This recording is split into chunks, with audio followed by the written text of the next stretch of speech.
What really caused the Great War? The war to end all wars. It's a question that historians still debate. A tangled web of alliances, ambitions, and bad luck. Most of us learn in school that it all started with a single gunshot. The assassination of Archduke Franz Ferdinand of Austria-Hungary in Sarajevo on June 28, 1914. But that was just the spark that lit a massive powder keg. The real story, the one that explains how a regional crisis exploded into a global catastrophe, is much more complex and fascinating. To truly understand why millions of men ended up fighting and dying in the trenches of Europe, we need to rewind the clock and look at the long-term pressures that had been building for decades. It's a story of empires, nationalism, military rivalries, and a series of miscalculations that led the world down a path to destruction. So let's break down the 4 big long-term causes.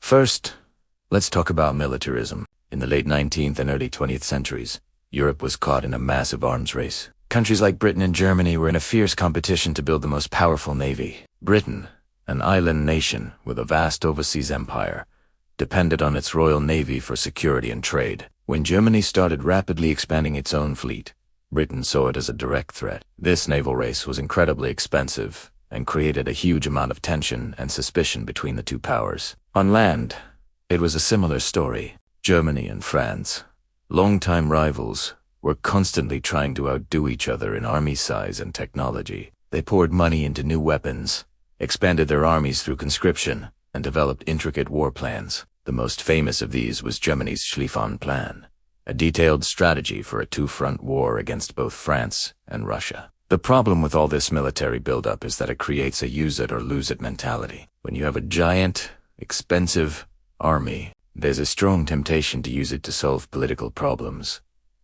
Military leaders gained more influence in government, and war started to look like a viable, even glorious, option. Next up, alliances. Europe had become a tangled mess of secret agreements and pacts. These alliances were supposed to keep the peace by creating a balance of power. The idea was that if one country attacked another, its allies would come to its aid, making any potential attacker think twice. But in reality, it created a domino effect. There were 2 major alliance blocks.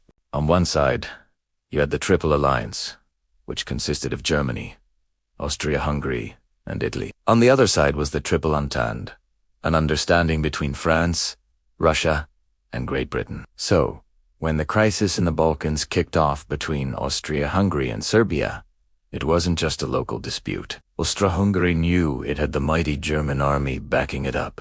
Serbia, in turn, looked to its Slavic big brother, Russia, for protection. Russia was allied with France, and Britain had ties to both. These alliances meant that a conflict that could have been contained was almost guaranteed to escalate. One country's declaration of war would trigger a chain reaction, pulling one nation after another into the fray until the whole continent was at war.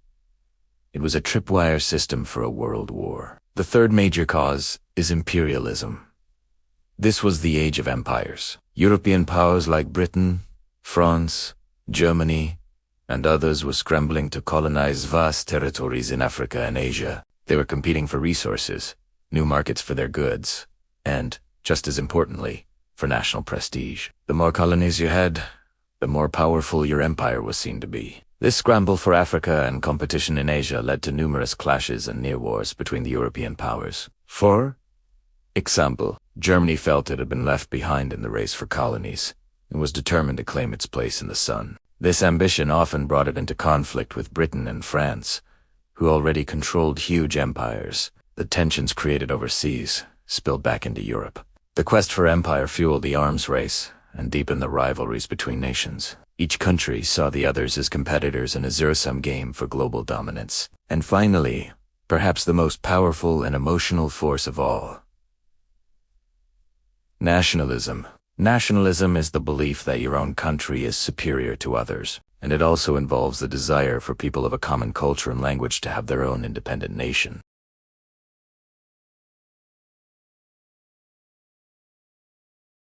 In powerful nations like Germany and Britain, It fueled jingoism and a desire to prove their nation's strength on the world stage. But it was even more explosive in regions like the Balkans, which was known as the powder keg of Europe. This area was a mosaic of different ethnic groups: Serbs, Croats, Bosnians, and others, who had been ruled by the crumbling Ottoman and Austro-Hungarian empires.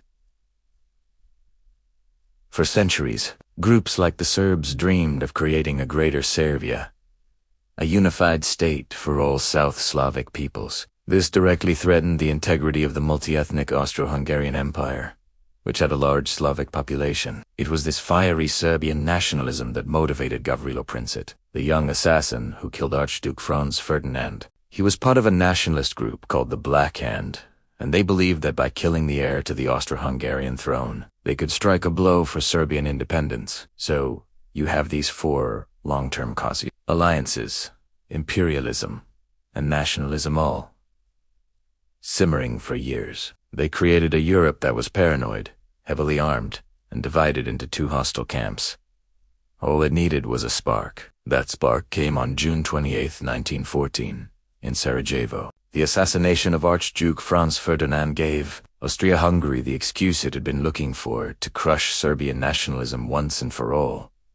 But it didn't act alone. Austria-Hungary first sought and received a promise of unconditional support from its powerful ally, Germany. This is famously known as the blank check. Feeling emboldened, Austria-Hungary delivered an incredibly harsh ultimatum to Serbia, making demands that were almost impossible to accept. Serbia, surprisingly, agreed to most of the terms, but not all of them. That was enough for Austria.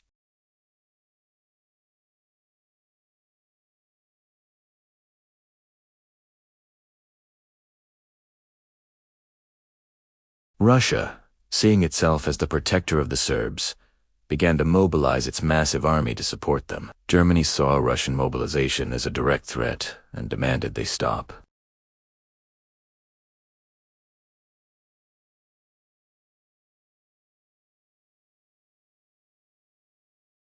Following its Schlieffen Plan, Germany decided to strike France first, hoping for a quick victory before Russia could fully mobilize. To get to France, German troops had to march through neutral Belgium, so on August 3rd, Germany declared war on France and invaded Belgium the next day. Britain had long promised to protect Belgian neutrality. The German invasion of this small, neutral country was the final straw. On August 4th, 1914, Great Britain declared war on Germany. Within a week, all the major powers of Europe were at war. It is a tragic story of how a series of long-term tensions and short-term miscalculations led to an unimaginable catastrophe. No single person or country was solely to blame. It was a collective failure of diplomacy, a product of a political and military system that made war not just possible, but probable. Tea leaders of 1914 thought it would be a short, glorious war, over by Christmas.